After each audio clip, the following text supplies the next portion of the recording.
नमस्कार, प्लांटेक्स पर आपका स्वागत है।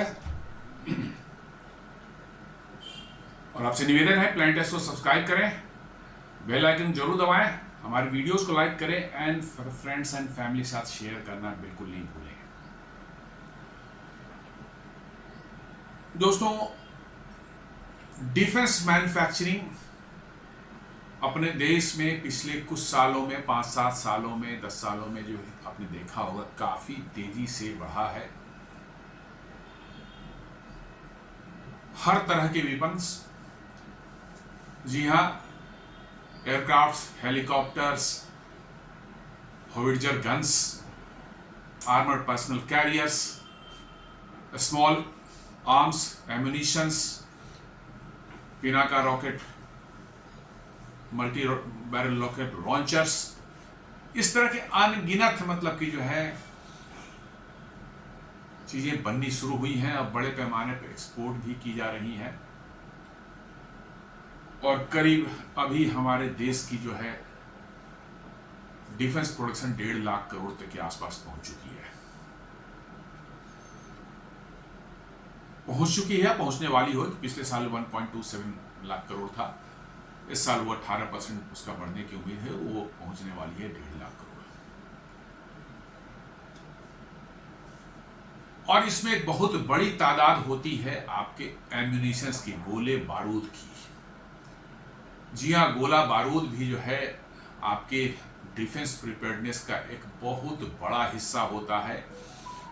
और रिसेंट समय में ये देखा गया है कि जब कोई वार प्रोलॉन्ग्ड हो जाती है, जैसे रशिया यूक्रेन वार, चाहे इजराइल हमास वाला वार, तो बड़े से बड़ा प्लेयर रशिया के जैसा प्लेयर भी जो है उसको भी एम्यूनिशन की शॉर्टेज पड़नी शुरू हो गई।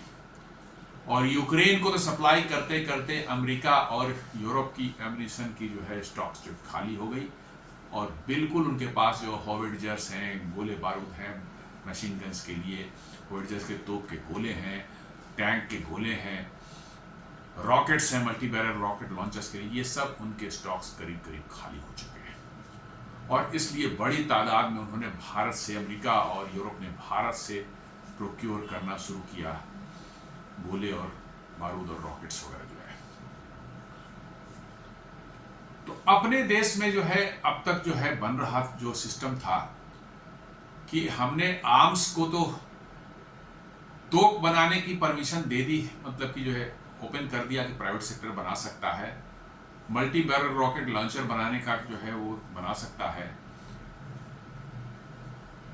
राइफल बना सकता है, लेकिन उसके गोली जो है, राइफल की गोली या तोप का गोला है, चाहे मल्टी बैरल रॉकेट लॉन्चर का रॉकेट जो है, वो प्राइवेट सेक्टर नहीं बना सकता था अनलेस कि उसको कॉन्ट्रैक्ट ना मिल जाए सरकार से। जी हाँ, सरकार में कोई बिड हुआ, टेंडर हुआ, उसमें कॉन्ट्रैक्ट मिल गया तो बना सकता था। अपने से खुद से नहीं बना करके ये कहीं कि हमने बनाया है, आर्मी को हेल्प को ऑफर करे, आर्मी उसका एवेल्युएट करे और आर्मी को खरीद सकती है जब आर्मी जरूरत पड़े। तो ऐसा नहीं था, आपको परमिशन लेनी पड़ती थी या आपको कॉन्ट्रैक्ट मिलना सरकार से जरूरी था। लेकिन अब जो है, अभी 5 अक्टूबर की खबर है कि भारत सरकार ने जो है ये गोले बारूद बनाने का, एम्यूनिशंस जो है, तोप के गोले, बंदूक की गोली, rocket, multi barrel rocket launcher के रॉकेट्स वगैरह, ये सब बनाने के लिए जो है प्राइवेट सेक्टर के लिए दरवाजे खोल दिए। और ये बहुत बड़ी इंडस्ट्री है गोले बारूद की जो है। और दुनिया में गोले बारूद का जो अभी से हालत है, उसमें भारत के पास ही इतनी बड़ी कैपेसिटी है कि दुनिया को सप्लाई कर सकता है। तो ये प्राइवेट सेक्टर आ जाने से जो है आपका सडन बूम उसमें होगा और देश की जो है एम्यूनिशन प्रोडक्शन को जो बहुत बड़ा बूस्ट मिलेगा। और साथ साथ जो मिसाइल्स वगैरह भी जो है वो भी बना सकती, मिसाइल्स एंड एम्यूनिशन प्रोडक्शन कर सकती है ये।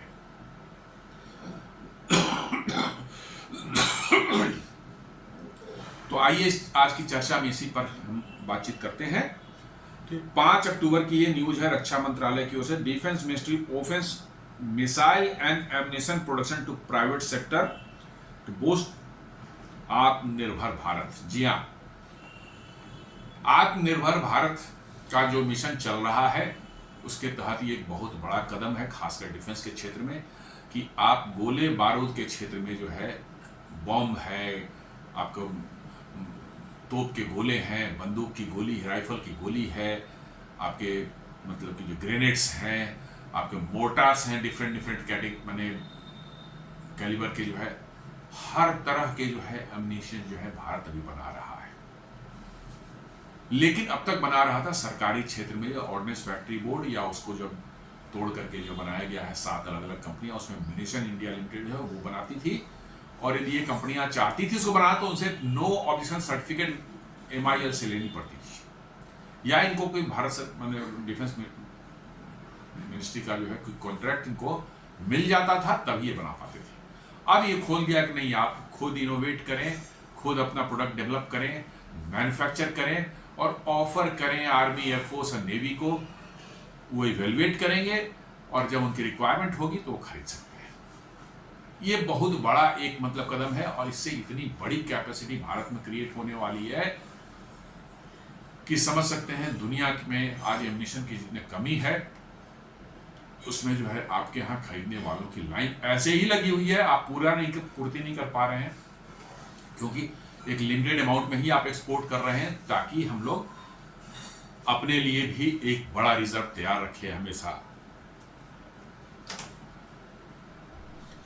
Because in a major reform to boost Atmanirbhar Bharat, the Defence Ministry has opened missiles and ammunition manufacturing to private firms, ending the monopoly of state-run units like BDL and MIL. BDL है Bharat Dynamics limited और MIL है munitions India limited. ये munition India limited जो है वो पहले ordinance Factory board जो होता था उसी का पार्ट था। अब इन सबों को 7 कंपनियों में तोड़ दिया गया। उसमें एक कंपनी जो गोला बारूद बनाने का काम कर रही है वो म्यूनिशन इंडिया लिमिटेड उसका नाम है। और भारत डायनेमिक्स लिमिटेड एक बड़ी फेमस कंपनी है जो भारत के लिए है बड़े बड़े बहुत से मिसाइल्स जो हैं वो तैयार करती है। अस्त्रा मिसाइल है, मतलब कि जो है रुद्रम मिसाइल है, ये सब मिसाइलें जो है वो तैयार करती है एयरफोर्स और आर्मी वगैरह के लिए जो है करती है BDL जो है। तो इन दोनों की मोनोपॉली थी करीब करीब मिसाइल और मतलब कि जो है म्यूनिशंस मैन्युफैक्चरिंग में, अब उसको समाप्त कर दिया गया है। भैया अब प्राइवेट कंपनी भी जो है परमिशन ले ले, लाइसेंस ले ले और बनावे, जो बनाना है बनावे, वो ऑफर करे आर्मी को कि साहब आपके लिए हमने ये बनाया, टेस्ट कर लिए, टेस्ट करने के बाद सही होता है, आर्मी उसको खरीद सकती है, ऑर्डर दे सकती है, खरीद सकती है। तो यही in October 2025 the ministry of Defence Government of India announced a landmark decision to allow private companies to manufacture missile, rockets and ammunitions. जी हाँ, ये तीनों चीज मिसाइल्स, रॉकेट्स एंड एम्यूनिशंस जो हैं ये बनाने के लिए रास्ता खोल दिया है प्राइवेट कंपनियों के लिए। पहले ये सिर्फ सरकारी कंपनियां BDL और MIL के लिए था, ये प्राइवेट कंपनियों को रेस्ट्रिक्शंस था, अनलेस की कोई कॉन्ट्रैक्ट उनको नहीं मिला हो गवर्नमेंट ऑफ इंडिया से। कॉन्ट्रैक्ट मिल गया तो ठीक है वो बनाएंगे, लेकिन जितना कॉन्ट्रैक्ट हो उतना बना के मामला खत्म, उसके बाद वो आगे नहीं बना सकते। तो ये एक बहुत बड़ा कह सकते हैं कि एक मतलब कि जो है डिसीजन है, बहुत बड़ा एक चेंज ऑफ शिफ्ट, मतलब शिफ्ट जो है गवर्नमेंट की जो है डिफेंस प्रोडक्शन में जो है एक मार्क चेंज मैं मानता हूं इसको, क्योंकि गोले बारूद ऐसे हैं कि जिससे प्रोलॉन्ग वार नहीं हो जाती है तो यदि आपके पास इनफ कैपेसिटी नहीं हो उसको सस्टेन करने के लंबे समय तक जो है तो आप फंस जाते हैं उस वार में। रसिया के साथ कुछ ऐसा ही हुआ है। रसिया को आप देखते हो कि वार बीच बीच में ठंडी पड़ जाती है, फिर शुरू होती है क्योंकि उनके पास भी शॉर्टेज हो जाती है। यूक्रेन के पास भी यही हालत है, यूरोप देते देते थक गया, अमेरिका देते देते थक गया, उनके स्टॉक्स खाली हो गए, फिर अब कुछ बनते हैं थोड़े बहुत जो है, फिर उनको मिलता है, फिर थोड़ा सा लड़ते हैं, फिर बैठ जाते हैं, बिकॉज कि ना यूक्रेन के पास कैपेसिटी है और रसिया की कैपेसिटी भी जो है पिछले कुछ दशकों में जो है कम हुई है, क्योंकि वहां पर भी मोस्ट ऑफ द जो है सरकारी कंपनियां PSUs ही ये बनाती हैं, इसलिए वहां भी ये लिमिटेशन है कि भाई कितना बनाए। जो स्टॉक पाइल था वो 2 साल 3 साल 3.5 साल की लड़ाई, और फरवरी में तो 4 साल हो जाएगी, लड़ रहे हैं, निश्चित रूप से कितना गोला बारूद उसके लिए चाहिए तो लंबी लड़ाई के लिए जो है आपको अपना डिफेंस प्रोडक्शन जो है हर क्षेत्र में, आर्म्स जो हो उसमें एयरक्राफ्ट्स हो, हेलीकॉप्टर्स हो, रॉकेट्स हो, मिसाइल हो, गोले बारूद हो, हर क्षेत्र में बुलेट प्रूफ जैकेट हो, हेलमेट्स हो, मतलब एनीथिंग जो कि वार में जरूरत पड़ती है उसके प्रोडक्शन का इनफ बेस आपके यहाँ होना चाहिए, इनफ कैपेसिटी होनी चाहिए, ताकि वैसी सिचुएशन यदि इमर्ज होती है तो आपकी कंपनियां जो है उस समय जो है सप्लाई कर सकें, लंबे समय तक सप्लाई कर सकते हैं। और ये बहुत बड़ा मतलब कि जो है एक रिक्वायरमेंट आज के दिन में वार को, दो लड़ाइयां हम लोग देख करके समझ सकते हैं कि कैसे इजराइल भी फंसा हुआ है, बीच बीच में उसके पास भी गोले बारूद बम वगैरह कमी हो जाती है, उसको भी अमेरिका से मंगाना पड़ता है, अमेरिका से मंगाता है, फिर लड़ता है, फिर खत्म होता है, फिर अमेरिका से मंगा रहा है। तो ये अनवरत सिलसिला जारी है, क्योंकि इजराइल की भी प्रोडक्शन कैपेसिटी जो है अपनी लिमिटेड है। तो मैं मानता हूं कि ये भारत के आत्मनिर्भर भारत के क्षेत्र में, खासकर डिफेंस प्रोडक्शन में एक one of the biggest steps हैं ये। और area traditionally reserved for state owned entities like the Ordnance Factory Board and Bharat Dynamics Limited. जी हाँ, ये एरियाज ऐसे थे जो गोले बारूद, मिसाइल, रॉकेट्स, बम, ये सब जो बनाना जो है ये एकदम बिल्कुल रेस्ट्रिक्टेड थे। दो ही एक भारत डायनेमिक लिमिटेड से वो जाता मिसाइल वगैरह बनाती थी, और बम, गोला बारूद, ये सब जो है काम जो है रॉकेट्स वगैरह ये काम जो है ये कर रही थी आपको ऑर्डिनेंस फैक्ट्री बोर्ड पहले, और अब उसी का नया अवतार जो कर रहे हैं टूटने के बाद जो है म्यूनिशंस इंडिया लिमिटेड। तो इनकी अपनी एक लिमिटेशन है, सर्टेन लिमिट। नॉर्मल टाइम में जो बना रहे हैं that is okay, but war time में जो है ये we cannot sustain on them. जी हाँ, हम उनके साथ जो है सस्टेन नहीं कर सकते, क्योंकि उनकी कैपेसिटी लिमिटेड है, हमें और कैपेसिटी चाहिए, तभी हम मतलब लंबे वार में वो कर सकते हैं।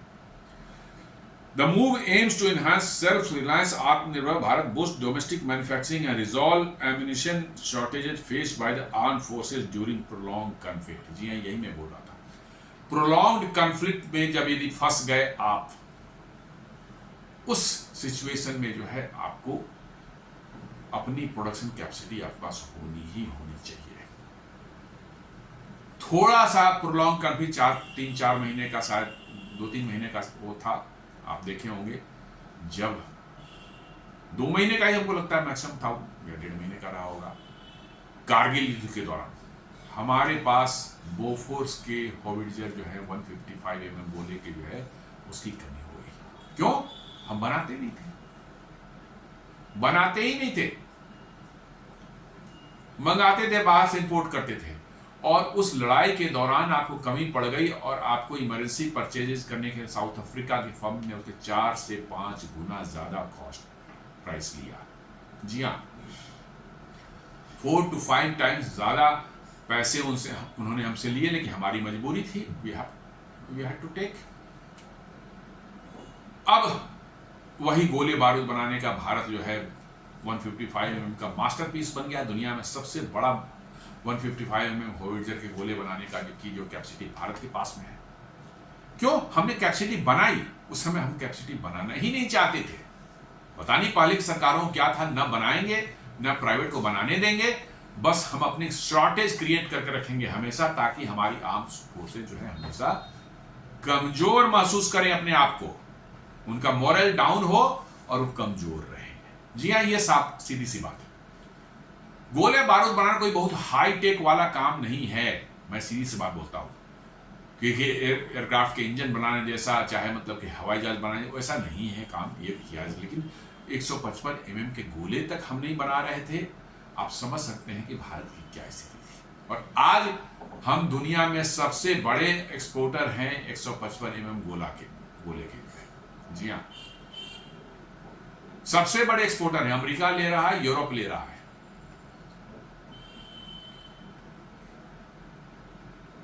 तो वही करा कि ये हम लोगों ने देखा कि यूक्रेन वार और इजराइल के वार के दौरान ये दोनों को ही, जो रसिया को, इजराइल को जो है एम्यूनिशन शॉर्टेज फेस करना पड़ा, और इसके लिए जो है उनके वार प्रिपेयर्डनेस या उनके वार के जो एफर्ट्स थे उस पर जो है असर पड़ा है। इसलिए भारत सरकार ने बिल्कुल उचित डिसीजन लिया कि सिर्फ पब्लिक सेक्टर तो जरूरी है, बना रही है, बनाने वो भी, बट उनके साथ साथ जो है प्राइवेट कंपनियों को भी लाइसेंस दे दिया जा रहा है, ओपन कर दिया कि आप बनावें, और इनोवेट करना चाहते हैं, कुछ नया बनाना चाहते हैं, वो भी आप बनावें और ऑफर करें आर्मी, एयरफोर्स, नेवी को, भैया हमने ये नया चीज बनाया, देखिए आपके काम का है तो आप इसको इवेल्युएट कीजिए, और इवेल्युएट करने के बाद जब यदि उनके रिक्वायरमेंट फुलफिल करता है तो वो ऑर्डर भी दे सकते हैं जब उनकी जरूरत होगी। तो अब फ्री कर दिया गया है प्राइवेट सेक्टर के लिए। पहले था कि नहीं, आपको जब कोई ऑर्डर मिलेगा, कोई कॉन्ट्रैक्ट मिलेगा तभी आप बनाएंगे, जितना कॉन्ट्रैक्ट होगा उतना बनाने के बाद आप बंद कर देंगे, नहीं बनाएंगे। तो अब ये चेंज आया गया है।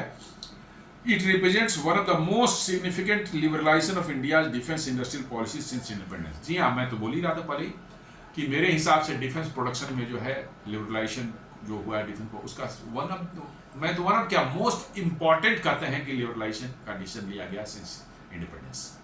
जी हाँ, गन बना देने के दे दिए का आपने कर दिया, और गोला बनाने का नहीं है, गोले के बगैर गन तो बेकार है। गन्स आपके जो है वार में जो है लंबी लड़ाई चल गई थी, गन्स फिर भी उतने जल्दी एग्जॉस्ट नहीं आप होंगे, लेकिन गोले तो देखते देखते एग्जॉस्ट हो जाएंगे आपके, और यदि उसके बनाने की कैपेसिटी नहीं आपकी है तो गन तो आपका पड़ा रहेगा, बेकार है, कोई काम का नहीं रहेगा। यदि गोले नहीं रहेंगे तो गन का कोई काम नहीं करेगा। और आप समझ सकते हैं कि राइफल की गोलियां, कार्बाइन की गोलियां, साला मोटार्स, मतलब कि जो है आपको जो है बंदूक की गोलियां, रिवॉल्वर की गोलियां, आपको जो है रॉकेट्स जो है मल्टी बैरल रॉकेट लॉन्चर के लिए जो है तोप के गोले 105 mm, 130 mm, 155 mm, 50 तरह के एम्यूनिशन है जो कि सेना इस्तेमाल करती है। और जब लंबा वार खींचता है तो बहुत बड़े तादाद में इसका इस्तेमाल होगा। ये तो खैर ये था कि 4 दिन में आपके ऑपरेशन सिंदूर खत्म हुई, यदि 4 हफ्ते चल जाता तो आपको पता चला कि क्या प्रेशर पड़ता है एम्यूनिशन का रिजर्व जो आपका उसके ऊपर मिल रहा है। ये कह रहा है कि one of the most important, मतलब कि जो है मोस्ट सिग्निफिकेंट लिबरलाइजेशन डिसीजन ये है सिंस इंडिपेंडेंस। जी हाँ, मेरे हिसाब से बिल्कुल सही है ये। इस डिसीजन के तहत क्या किया बना सकते हैं, आर्टिलरी शेल्स जो हैं 105 mm, 130 mm, 155 mm का, ये सब जो आर्टिलरी शेल्स या गोले होते हैं तोप के जो है, ये सब अलग अलग टाइप के तोप होते हैं, 105 mm के, 130 mm के, 155 mm के जो है ये गोले हैं, इनको बना सकते हैं। रॉकेट्स बना सकते हैं पिनाका सीरीज के, चाहे आपके जो छोटे साइज के वाले रॉकेट्स हैं, आपके जो 120 mm वाले रॉकेट्स होते हैं वो बना सकते हैं। पिनाका के 210 mm वाले वो रॉकेट बना सकते हैं। 1000 LB बॉम्ब्स, जी 1000 पाउंड्स वाले बॉम्ब्स बना सकते हैं वो। जी हाँ, गौरव और गौतम जो ग्लाइड बॉम्ब्स हैं, अभी वो शायद म्यूनिशन इंडिया लिमिटेड ही बना सकती थी, लेकिन अब वो गौरव और गौतम जो ग्लाइड बॉम्ब्स हैं जो 100 किलोमीटर दूर तक जो आप यहाँ ड्रॉप कर दें, ग्लाइड करके जो है अपनी जगह पर जाकर गिर जाएगी, ये बना सकते हैं।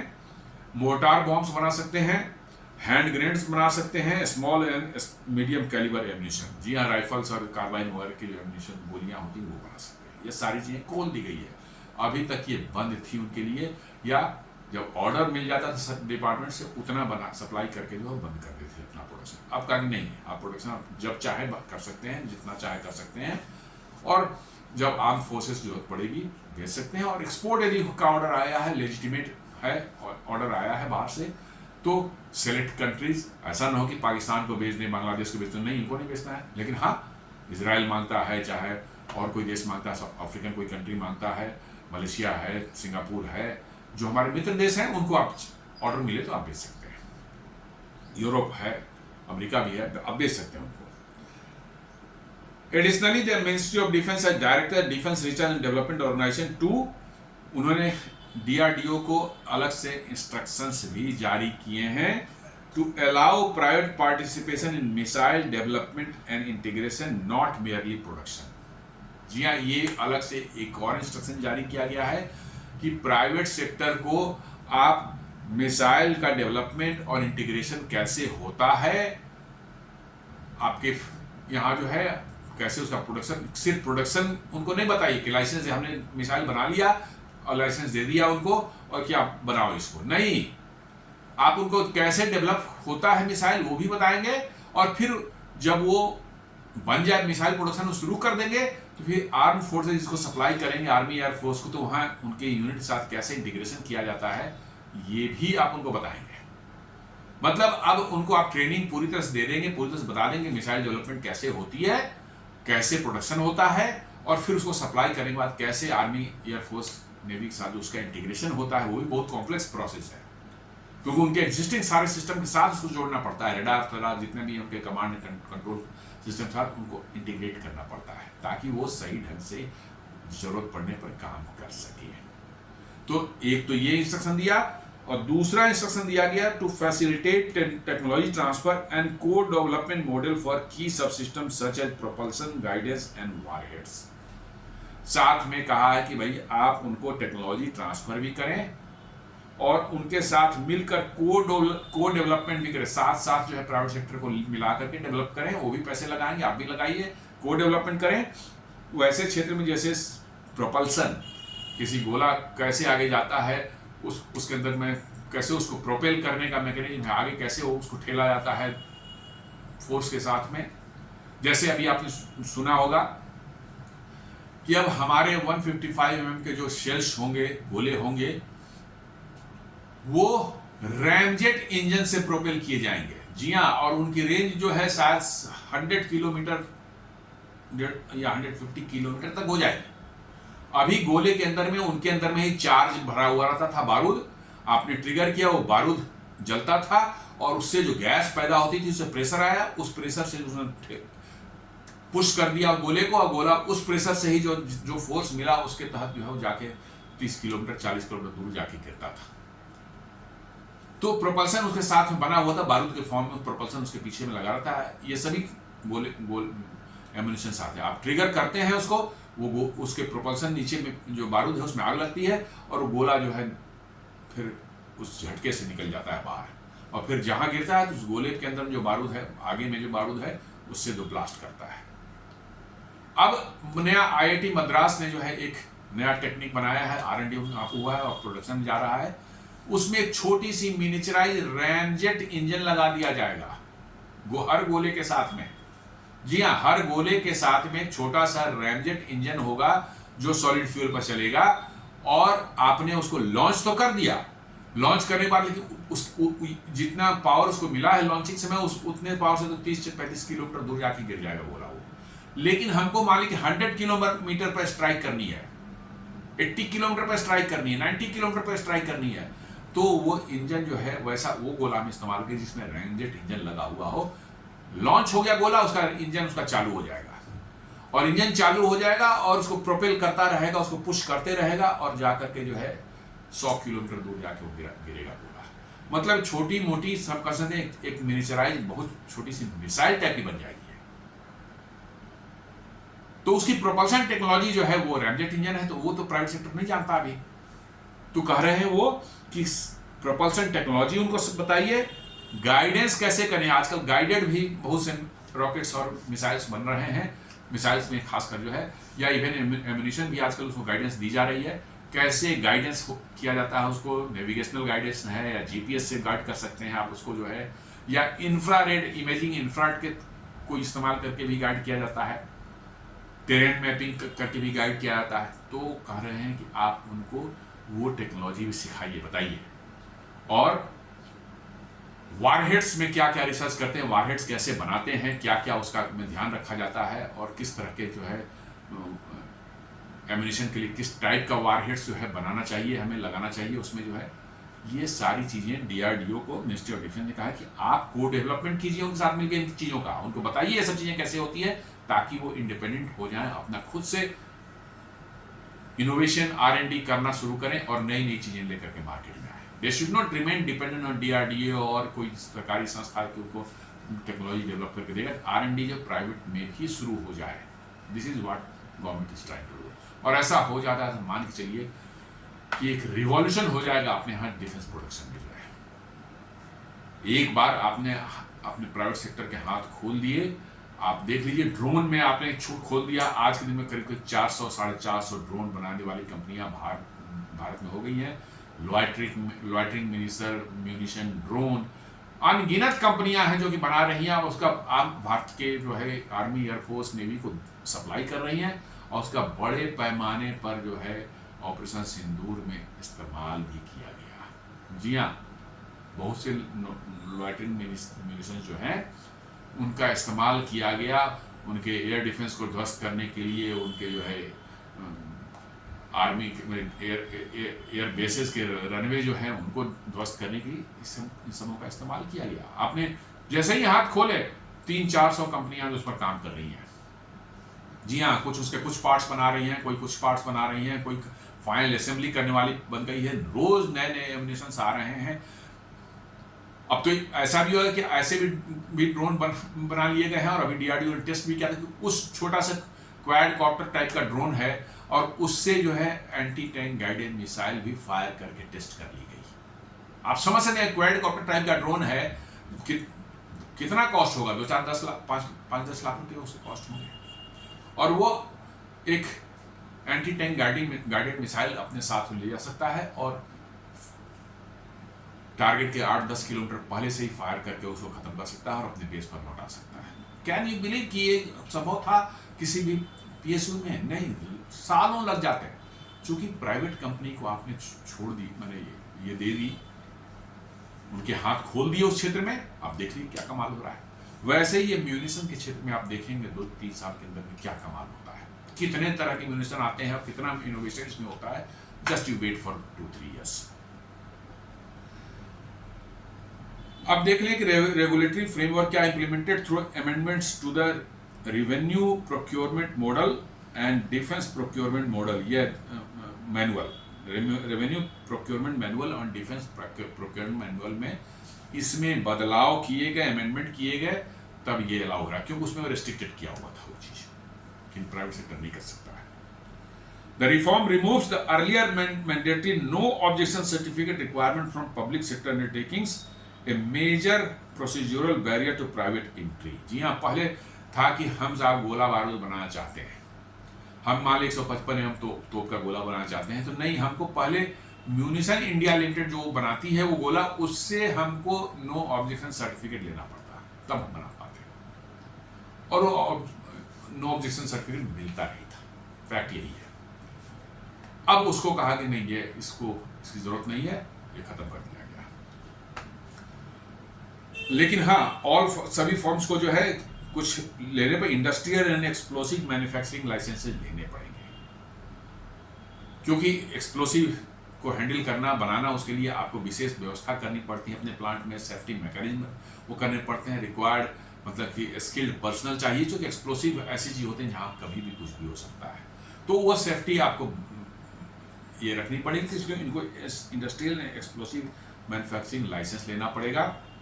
Security clearance for personnel and facilities. जी हाँ, आपको थोड़ा सिक्योरिटी क्लियरेंस भी लेनी पड़ेगी, क्योंकि आजकल इतना ज़्यादा स्पाइंग और ये सब चल रही है, मतलब कि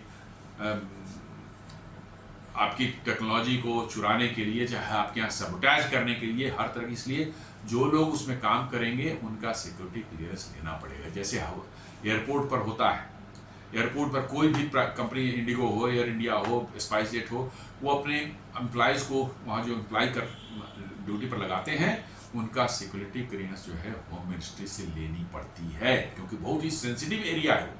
बिना सिक्योरिटी क्लियरेंस के कोई आदमी नया अपॉइंट नहीं हो सकता वहाँ पर। तो वैसे ही इसमें भी कंडीशन लगाया गया कि सिक्योरिटी क्लियरेंस जो है आप ले करके जो है, जो एम्प्लॉय जिसको आप लगा रहे हैं उसमें, तभी उसको जो है आप उसमें लगाएंगे।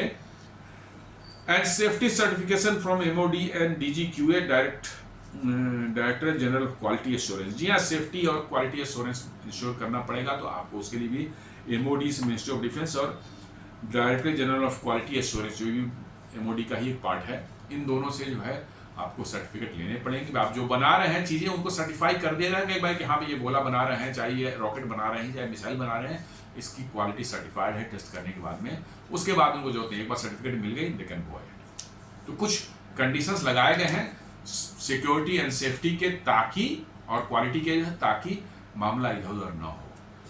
कोई गड़बड़ एम्प्लॉय आ गया, वो सारी खबर कहीं दूसरे देश को दे दिया, आपके दुश्मन देश को दे दिया, साथ यहाँ ये बन रहा है, ऐसे बन रहा है, ये टेक्नोलॉजी है, आप भी बना ली, वो भी बनाना शुरू कर देगा वही चीज़ जो है। इसलिए सेफ्टी एंड सिक्योरिटी मस्ट है। वो सब थोड़ा थोड़ा रखे गए हैं उसमें कंडीशंस, लेकिन उनको कम से कम फ्रीडम दे दी गई कि आप बनाएं।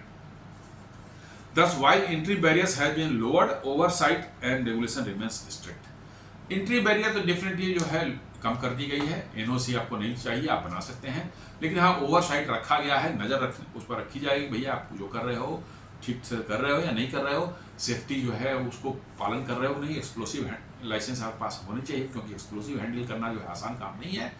और साथ साथ जो है जो आप आदमी इम्प्लाई कर रहे हो, लोगों को इम्प्लाई कर रहे हो, वो सही ढंग के लोग हैं कि नहीं है। ऐसा तो नहीं है कि साला उसमें जो है दुश्मन देशों का कोई आदमी जो है स्पाई बन के घुस जाए और आपके यहाँ से सारी इंफॉर्मेशन लीक करना शुरू कर दे। तो ये कुछ ओवरसाइट और रेगुलेशन जो है वहाँ पर रहेंगे, और जरूरी भी है। डिफेंस सेक्टर जो सेंसिटिव है, रहना चाहिए। पूरा फ्री कर देंगे तो फिर मालूम हुआ कि गोला यहाँ बन रहा है, पाकिस्तान को बेचना शुरू कर देगा, बांग्लादेश को बेचना शुरू कर देगा, वही गोले पाकिस्तान आपके ऊपर चलाएगा। तो दैट शुड नॉट हैपन।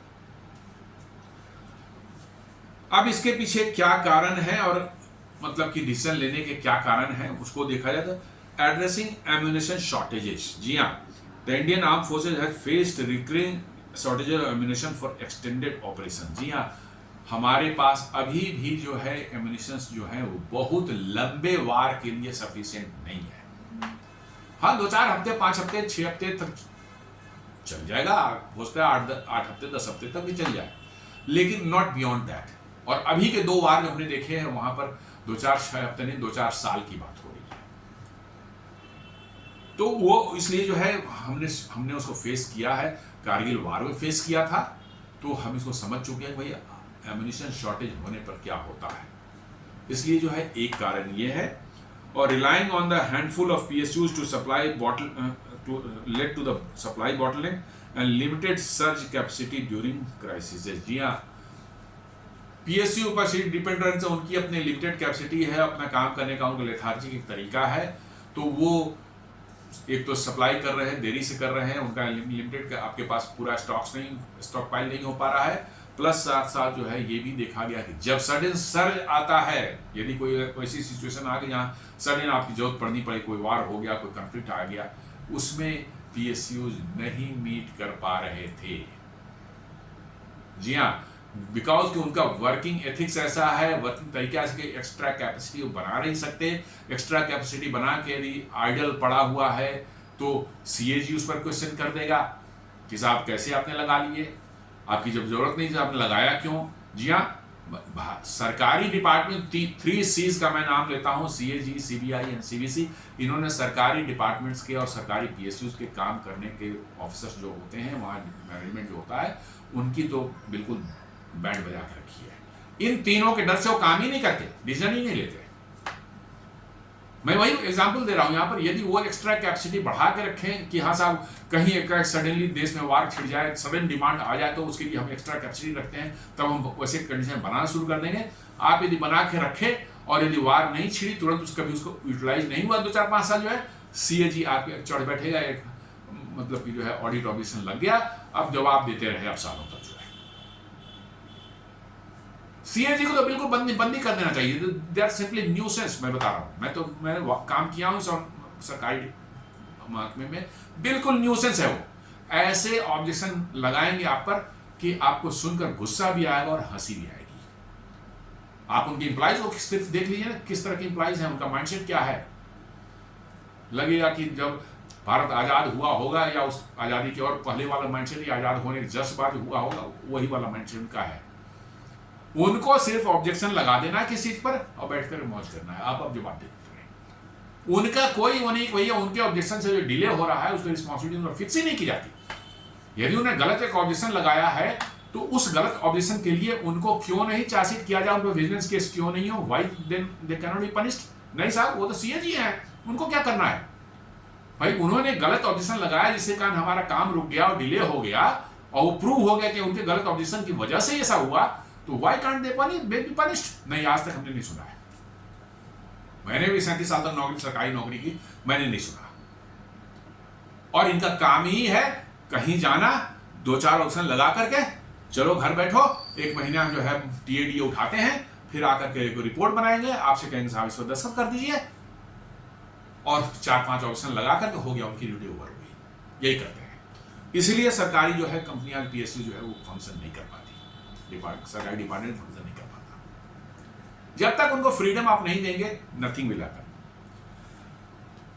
और एनहांसिंग आत्मनिर्भर भारत, जी हाँ, ये तो चल ही रहा है बिल्कुल। आत्मनिर्भर भारत का जोर अभी पूरा चल रहा है।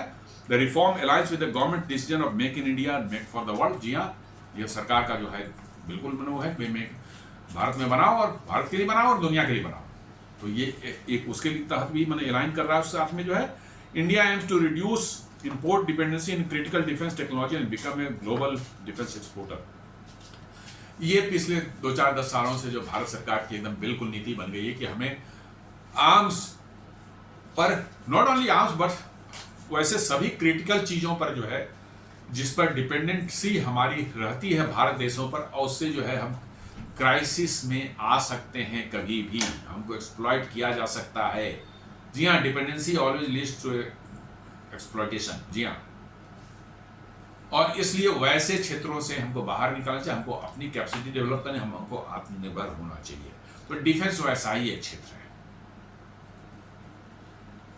तो उसमें जो है, और साथ साथ जो है हमें अपनी कैपेसिटी इतनी है रखनी चाहिए कि हमें ग्लोबल डिफेंस एक्सपोर्टर बन सकें। जी हाँ, पिछले साल हम लोगों ने 23,000 करोड़ का, 23,500 करोड़ का जो है डिफेंस मतलब कि जो है एक्सपोर्ट किया था। एम किया गया है 2027-28 या 29 तक जो है 50,000 करोड़ तक का हम लोग करें। मुझे लगता है कि हो जाएगा, आराम से हो जाएगा, जितने ऑर्डर्स पाइपलाइन में है। तो ये मतलब कि जो है आत्मनिर्भर भारत का एक मतलब कि जो है, जो हमारा चल रहा है मुहिम, उसको और एनहांस करने का है। और साथ साथ जो इंडस्ट्रियल ग्रोथ एंड इन्वेस्टमेंट को भी स्टिमुलेट करना है। जी हाँ, जैसे ही परमिशन मिलेगी, बहुत सी प्राइवेट कंपनियां दनादन उनके प्लांट लगने शुरू होंगे, मैन्युफैक्चरिंग कैपेसिटी बढ़ाएंगे, लोगों को जॉब मिलेगा।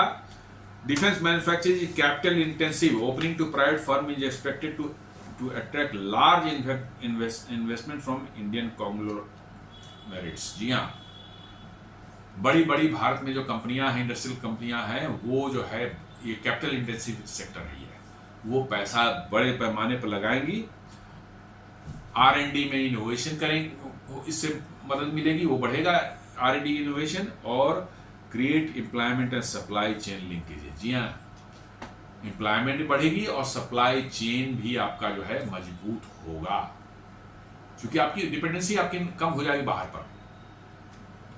और साथ साथ जो टेक्नोलॉजिकल कोलैबोरेशन भी होगी, encourage joint ventures with global और original equipment manufacturers and promote technology transfer, codevelopment and integration of advance guidance system. जी हाँ, जब प्राइवेट में दे देंगे तो ये बाहर की कंपनियां, बाहर के जो ग्लोबल मतलब की जो है जाइंट्स जो हैं, उनके साथ ये कोलैबोरेट करके जॉइंट वेंचर में भी प्रोडक्शन कर सकती हैं भारत के अंदर में। और साथ साथ जो है टेक्नोलॉजी का को डेवलपमेंट एंड इंटीग्रेशन में एडवांस गाइडेंस सिस्टम जो है वो भी ये कंपनियां कर सकती हैं, जो कि पीएसयू में करने में बहुत से हर्डल्स हैं, बिकॉज डिफेंस पीएसयूज के अंदर में जो है आपको डिसीजन मेकिंग जो कैपेसिटी है वो इतने लोअर लेवल पर आती है। मैंने बताया कि ये 3 C's जो है, CAG, CBI और CBC के डर से कोई कुछ करना ही नहीं चाहता, सच्चाई है ये। अभी जो है इस साल का जो है, पिछले साल हम लोगों ने करीब 1.27 लाख करोड़ का मैंने ये किया था, क्या कहते हैं, प्रोडक्शन किया था, जो कि करीब 18% ज़्यादा था इस प्रीवियस ईयर से, और 90% ज़्यादा था ग्रोथ था ये 2019-20 से। जी हाँ, 2019 में 5 साल में जो है करीब 90% ग्रोथ होने हुआ है। और अभी टारगेट रखा गया है 1.5 लाख करोड़ माइलस्टोन इस साल के लिए जो है। मुझे लगता है कि ये शायद हो जाना चाहिए, जिस रफ्तार से काम हो रहा है। At the heart of the India defence production surge are key policy reform, private sector integration, FDI liberalisation. जी हाँ, ये 1.5 लाख करोड़ उम्मीद करते हैं इस साल जो है, या अगर 26-27 में जो है 1.5 लाख करोड़ तक हम पहुंच जाएंगे, क्योंकि बहुत से वैसे चीज़ें जो है इंडिजिनाइज की गई हैं जो कि बाहर से पहले इंपोर्ट होती थी, अब वो भारत में ही बनाने का उसका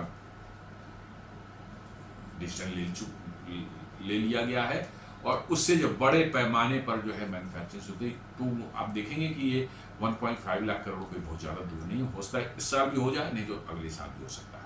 इस साल तो थोड़ा मुश्किल लगता है, बट अगले 26-27 में निश्चित रूप से ये 1.5 लाख करोड़ हो जाएगा। और 50,000 करोड़ का जो है एक्सपोर्ट का टारगेट फिक्स कर रखा है 2029 के लिए जो है। तो that is not very difficult, because 23,000 crore का हम ऑलरेडी कर रहे हैं।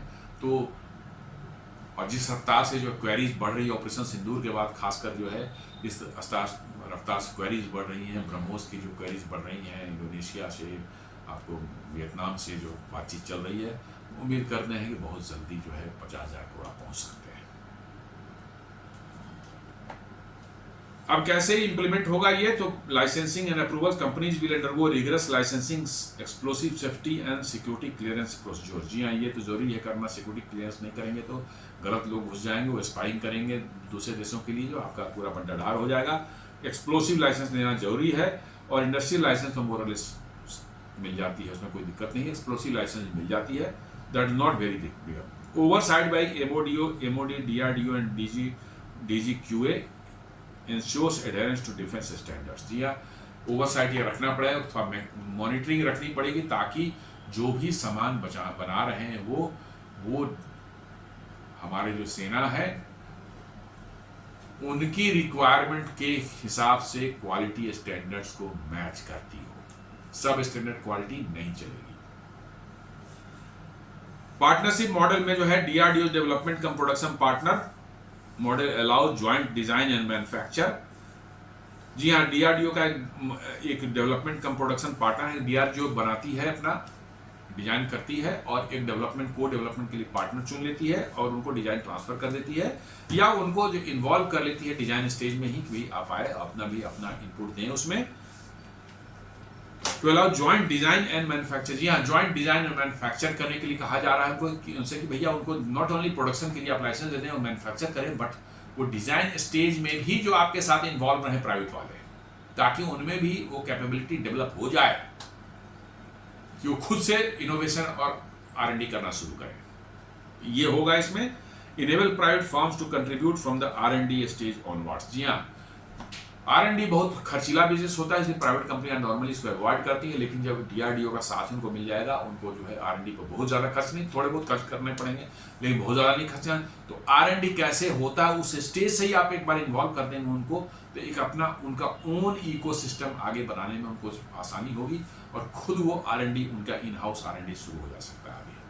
तो ये एक समझ लीजिए कि हैंड होल्डिंग टाइप का शुरुआत में है, कि भाई आइए हम R&D कर रहे हैं, हमारे साथ बैठिए, आप भी सीखिए, और बाद में खुद से बनाना शुरू कर दिया, आप सीखिए और ये टेक्नोलॉजी ले जाके अपने आप मैन्युफैक्चर कीजिए, बाद में खुद से R&D कीजिए और नए प्रोडक्ट्स बनाइए और बेचिए। टेस्टिंग एंड एक्सेप्टेंस जो है, ईच बैच ऑफ एम्यूनिशन और missile must undergo proof testing, user trial and lot acceptance before delivery. जी हाँ, वो तो होता ही है, जैसा कि भैया मैंने हमारे आर्मी, एयरफोर्स एंड नेवी यदि खरीदे कोई चीज़, तो कोई आप बनाएंगे, उसको टेस्ट करेगी, फील्ड ट्रायल होगा, यूजर ट्रायल होगा, सब कुछ होगा, और साथ साथ जब मैन्युफैक्चर होगा तो लॉट का भी ट्रायल होता है। जी हाँ, मान लीजिए कि आपने जो है कोई 10,000 तोप के गोले, 155 mm के गोले की ऑर्डर कर दी है। अब मान 10,000 क्या बन रहा है, तो उसका 5 बैचेज मान लीजिए बने, 2,000 करके जो है बन रहे हैं गोले, तो उस 2,000 बैच में का एक बैच बना आपका, तो उस 2,000 में हमने 10 गोले रैंडमली कहीं से उठा लिए, उसको फायर करके देखा, उनको टेस्ट करके देखा, यदि वो पास हो गए सभी जो पैरामीटर्स हैं, तो पूरा लॉट एक्सेप्ट कर लिया जाता है। यदि वो फेल हो जाए तो पूरा लॉट रिजेक्ट हो जाता है। जी हाँ, क्योंकि माना जाता है कि उस लॉट को बनाने में जो है आपका कुछ समस्या है, तो वो लॉट एक्सेप्टेंस जो है वाला जो रहेगा ही रहेगा before delivery. Ensure quality, reliability and safety compliance. जी हाँ, quality, reliability and safety compliance तो इंश्योर करना पड़ेगा, नहीं तो डिफेंस फोर्सेज जो है उसको फील्ड में जाकर यूज करेंगे और मेल फंक्शन कर देगा, वो आपकी एम्यूनिशन तो मुश्किल ही हो जाएगा। इसलिए quality, reliability and safety compliance जो है एकदम बिल्कुल इंश्योर करना जरूरी है। Supply chain development, private manufacturers will depend on specialised suppliers जी हाँ, स्पेशलाइज सप्लायर्स वो लेंगे, उनको जो है इनपुट चाहिए उनको बनाने के लिए जो है propellants, explosive, electronic seekers and mechanical parts, ये सब जो है अलग अलग कंपोनेंट्स जो यूज़ होते हैं गोले बनाने में जो है, और एमुनिशन, रॉकेट्स और मिसाइल बनाने में जो इस्तेमाल होते हैं, वो पूरे के पूरे सप्लाई चेन को डेवलप करना पड़ेगा। उनके साथ लिंकेजेज बनानी पड़ेंगी कि भैया हम ये बनाने जा रहे हैं, तेरे पास कैपेसिटी है, तू हमें सप्लाई करना, इतना सप्लाई करना। तो ये एक सप्लाई चेन का जो पूरा लॉजिस्टिक आपका तैयार होगा। Then strengthening these ecosystem will be key for scalability. जी हाँ, और साथ साथ जो है ये पूरा इकोसिस्टम जो बनेगा उसको मजबूती देने के लिए जो है, मजबूती देना जो है जरूरी होगा, ताकि आपका जो पूरा का एफर्ट जो है वो कामयाब हो सके। क्योंकि इकोसिस्टम आपका मजबूत नहीं होगा तो थोड़े से आप बना लेंगे, उसका फिर वो प्रोडक्शन बंद कर देंगे या हट जाएंगे आपके, उससे तो मुश्किल हो जाएगी, आपका प्रोडक्शन सारा प्रोग्राम फेल हो सकता है। तो इसलिए जो है आपको इंश्योर करना है कि सही पार्टनर आप चूज करें, सही सप्लायर्स चूज करें, ताकि वो सप्लाई चेन आपका रोबस्ट हो जाए और आप उसको नर्चर करें, ताकि ये इकोसिस्टम भागे नहीं, आपके साथ बना रहे और वो काम करता रहे। तो दिस इज टू, ये लॉन्ग टर्म के लिए जो है आपको ये सब माने इंश्योर करना पड़ेगा।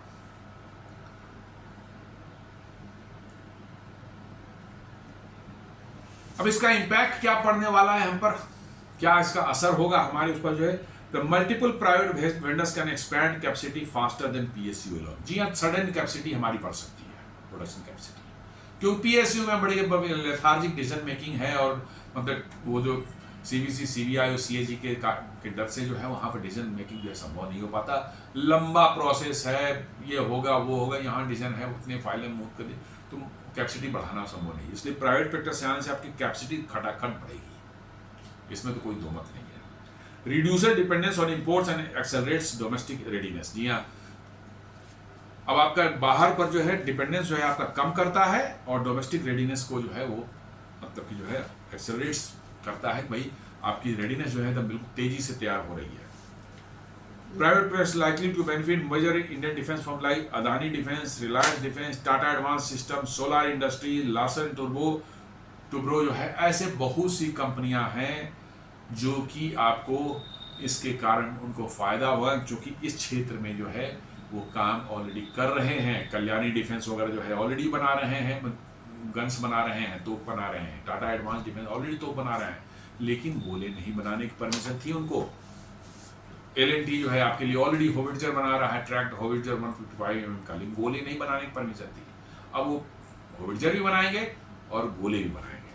तो ये सब कंपनियां हैं जो कि cost and export competition among the firms will lower production cost and improve efficiency. Definitely ज़्यादा अवेलेबल मार्केट में सप्लायर्स हैं तो कॉस्ट भी कम हो जाती है, तो ये फायदा हमारे आर्म फोर्सेज को मिलेगा। Opens avenue for export to friendly nation under India defence diplomacy initiative. जी हाँ, हम अपने फ्रेंडली कंट्री को जो है, हमारे पास कैपेसिटी ज़्यादा रही तो हम अपने फ्रेंडली कैपेसिटी कंट्रीज को एक्सपोर्ट भी कर पाएंगे एज एंड व्हेन रिक्वायर्ड। इससे आपकी डिफेंस डिप्लोमेसी शुरू हो जाती है। कोई भी आप डिफेंस सप्लाई किसी देश के साथ करते हैं तो बड़े क्लोज रिलेशंस बन जाते हैं, क्योंकि लंबे समय के लिए बन जाता है। साथ साथ जो है आपके skill development, high skill jobs in engineering, assembly, testing and quality assurance में आपको आएगी, क्योंकि आपको वैसे क्वालिटी इंश्योर करना है तो क्वालिटी एश्योरेंस के आपके एक्सपर्ट्स होने चाहिए, असेंबली एंड टेस्टिंग के एक्सपर्ट्स होने चाहिए। तो इस तरह स्किल डेवलपमेंट भी आपका होगा। जैसे जैसे लोगों को आप ट्रेन करेंगे, धीरे धीरे प्रोडक्शन शुरू होगी, काम करेंगे, वो इनको एक्सपीरियंस होगा, तो स्किल डेवलपमेंट का में भी एक जोर पकड़ेगा। Boost demand for specialised defence training institute. जी हाँ, इसके लिए जो है डिफेंस में काम करने वाले लोग जो होंगे उनके लिए एक अलग से इंस्टीट्यूट हो स्पेशलाइज, जिसमें डिफेंस प्रोडक्ट्स इन मैन्युफैक्चरिंग का जो उनको ट्रेनिंग मिले, कैसे गोले बनाए जाते हैं, मिसाइल कैसे बनाए जाते हैं, क्या टेक्निक उसमें इस्तेमाल होता है, क्या टेक्नोलॉजी इस्तेमाल होता है, ये सब देने की जरूरत पड़ेगी। तो एक वैसी जो इंस्टीट्यूट हो जो स्पेशलाइज डिफेंस ट्रेनिंग इंस्टीट्यूट हो, तो that will be much better. Strategic and Jio political significance देखें तो ये है ऑपरेशनल ऑटोनॉमी तो आपकी होगी, आपकी डिपेंडेंसी कम होगी। रीजनल सिग्नलिंग आप अपने क्षेत्र में दे रहे हैं कि भैया हम बड़े मतलब कि जो है मेजर डिफेंस इंडस्ट्रियल पावर हम इस एरिया के हैं, ये आप मैसेजिंग दे रहे हैं। एक्सपोर्ट लिवरेजेज, जी हाँ, जितनी कैपेसिटी आपकी बढ़ेगी उतनी ही आप एक्सपोर्ट करने के पोजीशन में होंगे और आपका डिफेंस डिप्लोमेसी में बहुत ज़्यादा ये आपको काम आएगा। आप जैसे आर्मेनिया को आप बेच रहे हैं, बहुत से सामान आप बेचे, आर्मेनिया उसका अपकीप के लिए, मेंटेनेंस के लिए आप पर डिपेंडेंट है, बार बार आपको ऑर्डर देगा, तो आपके साथ एक क्लोज रिलेशनशिप बन जाती है, ये कहलाती है डिफेंस डिप्लोमेसी। और ये वो देश लंबे समय तक आपके साथ रहता है, तो ये एक अलग फायदा है। Synergy with defence corridors, Bharat में कई एक डिफेंस कॉरिडोर्स बन रहे हैं। अभी दो का नाम मैं जानता हूँ, एक तमिलनाडु में, एक उत्तर प्रदेश में। उत्तर प्रदेश वाले में जो ब्रह्मोस का जो है एक यूनिट लगी है लखनऊ के पास में जो है, तो इस तरह के जो है एरियाज में जो है आपको डिफेंस कॉरिडोर्स में जो है तेजी से जो है नई नई यूनिट्स आ सकती हैं, लोगों को, उस एरिया के लोगों को जॉब्स भी मिल सकते हैं। थोड़े से चैलेंजेस भी हैं, सेफ्टी एंड क्वालिटी कंट्रोल का ध्यान रखना पड़ेगा। टेक्नोलॉजिकल सिक्योरिटी जो है, टेक्नोलॉजी सिक्योरिटी जो है, भाई वो चोरी ना हो, टेक्नोलॉजी को चोरी ना करें, स्पाइंग करके जो है वो चोरी करके दूसरे देशों को ना बेच दे, इस पर बहुत स्ट्रिक्टली जो है वॉच रखना पड़ेगा। ब्यूरोक्रेटिक डिले जो है, सब लाइसेंस देने में जो है, एक्सप्लोसिव लाइसेंस है, इंडस्ट्रियल लाइसेंस है, ये सब देने में जो है, या सिक्योरिटी क्लियरेंस देने में जो है हमारा जो है अलग अलग मिनिस्ट्री जो है वो डिले ना करे। इसका भी एक चैलेंज है आपके पास सामने जो है कि वो डिले करेंगे, सारा प्रोग्राम को चौपट कर देंगे। हमें लगता है कि उसका भी कुछ व्यवस्था सरकार कर रही होगी, कैसे उनको फास्टर क्लियरेंस मिले। स्किल मैन पावर की शॉर्टेज हो सकती है, बिकॉज कि इतने बड़े पैमाने पर सडन डिमांड आएगा स्किल मैन पावर की जो है इस क्षेत्र में, डिफेंस क्षेत्र में, जो बहुत ज़्यादा लोगों ने डिफेंस क्षेत्र में काम किया हुआ नहीं है। तो आपको, और ये ऐसे क्षेत्र है मैंने गोले बारूद मिसाइल बनाने की जिसकी पढ़ाई और ये सब स्पेशलाइज कहीं नहीं होती, आपको तुरंत ये करना पड़ता है, तो उसकी कमी आपको होता है महसूस शुरू में। एंड कार्टेलाइजेशन रिस्क, फिर एक रिस्क है कि भाई 2-3 कंपनियां मिलकर कोई कार्टेलाइजेशन कर ले, बना ले और फिर प्राइस हाइक कर दे अपने प्रोडक्ट का, इसका भी रिस्क प्राइवेट होने पर ये सब होता है। और initial cost and time lag, जी हाँ, इनिशियली जो है थोड़ा टाइम लगेगा इसको पूरा इकोसिस्टम डेवलप करने में, और थोड़ी कॉस्ट भी इनिशियली, जो मैन्युफैक्चरिंग जब करते हैं, स्टार्ट करते हैं, तो कैपिटल जो लगता है उसकी रिकवरी जो होती है, तब इनिशियली जो आपकी कॉस्ट जो है प्रोडक्ट की जो है ज़्यादा आती है, तो लेकिन बाद में जैसे जैसे बढ़ता रहता है उनकी कॉस्ट, फैक्ट्री लगाने की कॉस्ट रिकवर हो जाती है, तो ये फिर अपने आप डाउन हो जाता है। तो ये सब बहुत सी चीज़ें का ध्यान रखने की जरूरत है।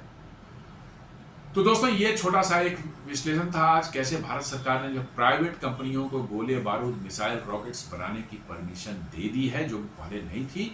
उम्मीद करते हैं कि इससे डिफेंस प्रोडक्शन में एक बहुत बड़ा बूस्ट नियर फ्यूचर में आने वाला है और आत्मनिर्भर भारत को और मजबूत करने वाला है।